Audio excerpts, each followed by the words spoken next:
Magandang gabi mga masters, bali ngayon po ay 3 videos po ma-upload ko po sa aking YouTube channel.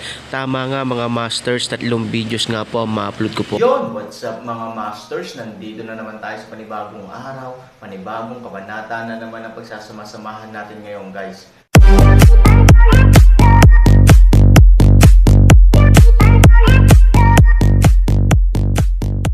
Bali mga masters, kung bago ka pa lang po sa aking YouTube channel, please click the subscribe button, lalong-lalo na po yung notification bell guys, para maging connected pa rin tayo sa isa't isa at maging updated kayo sa mga susunod ko pang video. Bali mga masters, bago natin umpisahan ng kwento ay mag-shoutout po muna tayo para sa mga solid nating tagapakinig. Sobra akong nagpapasalamat sa inyo mga Sec Masters at aking mga Emperor. Maraming salamat sa solid na pagsuporta nyo. Yun na nga mga masters, no? Bali hindi na ito patagalin. In 3, 2, 1, let's go! Mga masters, baka pwedeng hindi tayo mag-skip ng ads. Salamat mga masters. Ang bagong yugto ni Daryl sa Storytelling Channel sa YouTube mapapakinggan. Ang bagong kabanata. Kaya ang lahi ng barbarian at ang kanilang hari ay napagpasyahan na tayo ay kanilang lusubin. At ang mismong imperyo at ang iyong kaharian at ikaw ay kanilang target talaga, Ken. Hindi posible na nangyari iyon, Ken. Alam naman natin na ang ating mga general ay may mga sarili pangkat na pinamumunuan ng mga kasundaluhan para hanapin si Prinsesa Lin sa iba't ibang lugar sa mundo na ito. Ken, mukhang tama nga si General Oliver. Hindi talaga magkapanalig na ang lahi ng mga demonyo at ang lahi ng barbarian.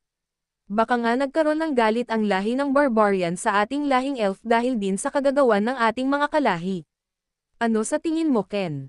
Sabi ni matandang Los. Nang marinig ito ni Master Ken, ito ay napahawak sa kanyang ulo at sinabi, napakadami posible palang dahilan para magalit ng ganon ang lahi ng barbarian sa ating lahing elf.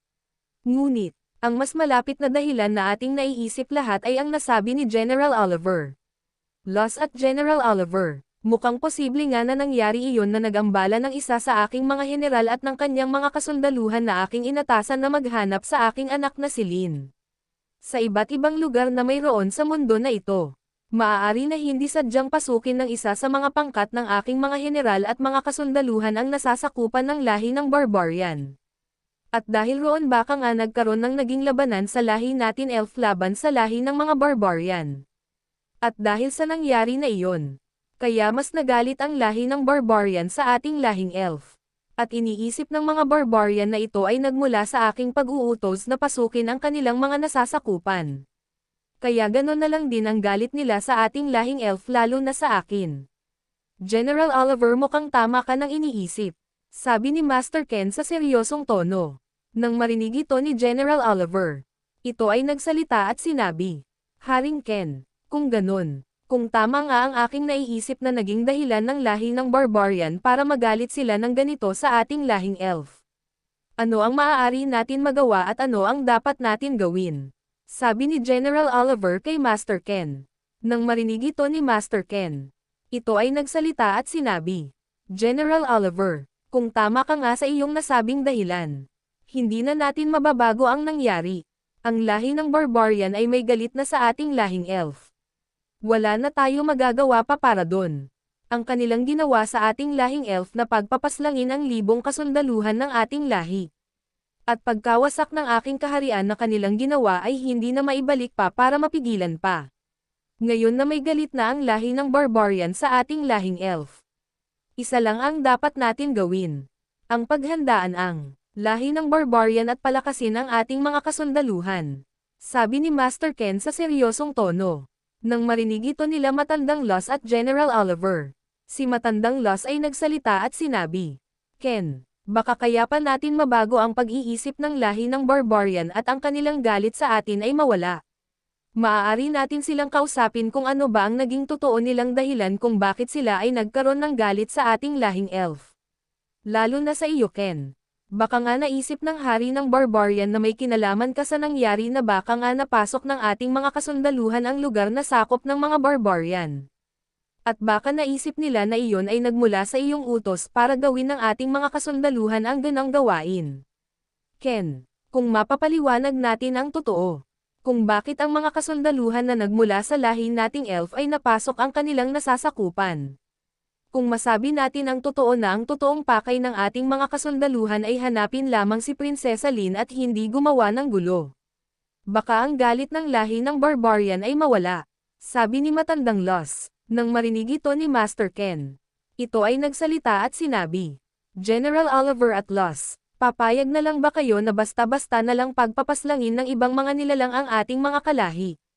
At ang ating imperyo at aking kaharian ay kanilang bastyusan na lang ng ganon-ganon. Papayag ba kayo na may gumawa sa atin ng ganon na hapakan at gawa ng karumal-dumal na gawain ang ating lahing elf? General Oliver at Los, kung kayo ay tanggap na ang ginawa ng mga barbarian sa ating lahing elf, pues ako hindi ko matatanggap ang kanilang ginawa sa aking mga kasundaluhan at sa aking kaharian. Para sa akin minaliit ng lahing barbarian ang kakayahan nating lahat. Sana sila ang nakipag-usap sa ating lahi lalo na sa akin bago sila sumalakay ng basta-basta para pagpapazlangin ang ating mga kasundaluhan.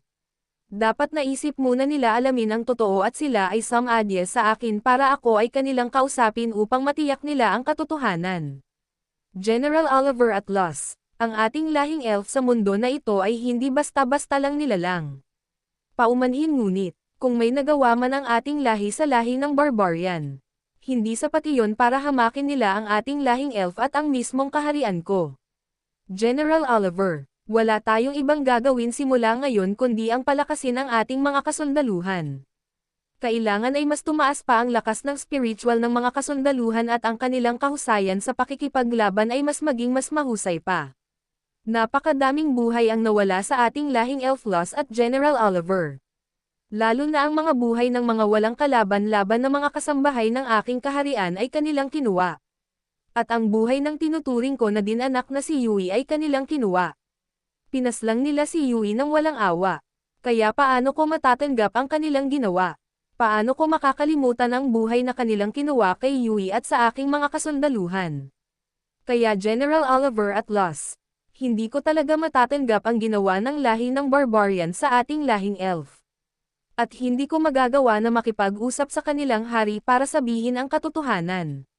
Dahil para saan pa para gawin ko iyon? Hindi na mababalik ang buhay ni Yui at ng lahat ng ating mga kalahi na kanilang pinagpapaslang. Kung nais nila tayo maging kaaway ito ang ibibigay natin sa kanila. Hindi ako natatakot sa lahi ng barbarian at sa anumang mga nilalang na mayroon sa mundo na ito at sa iba pang mundo.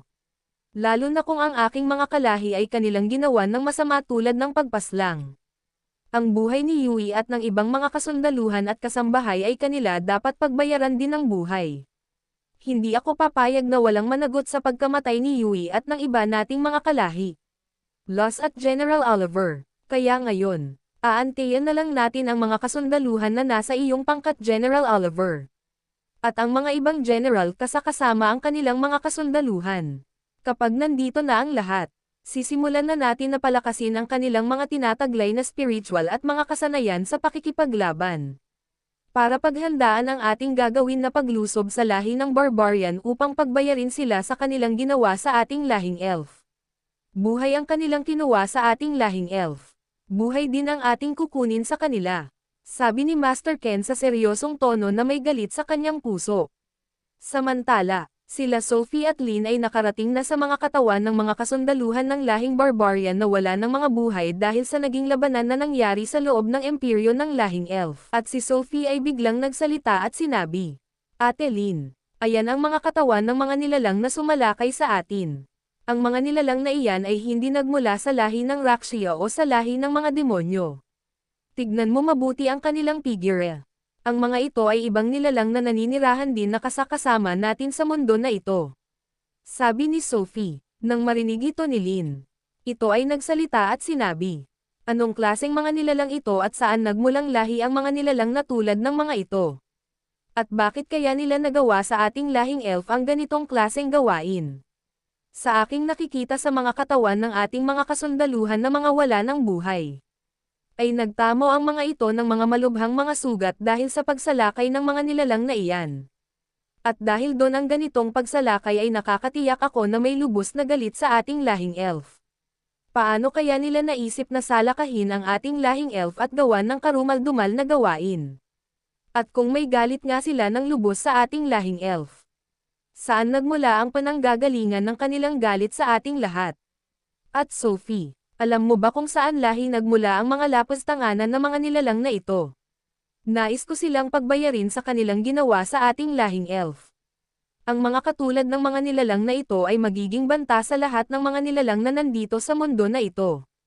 Kung hahayaan ko lang na mabuhay pa ang mga ito, ang dapat sa mga nilalang na tulad nila ay wasakin ang kanilang buong lahi. Upang hindi na sila makapinsala pa ng mga ibang nilalang.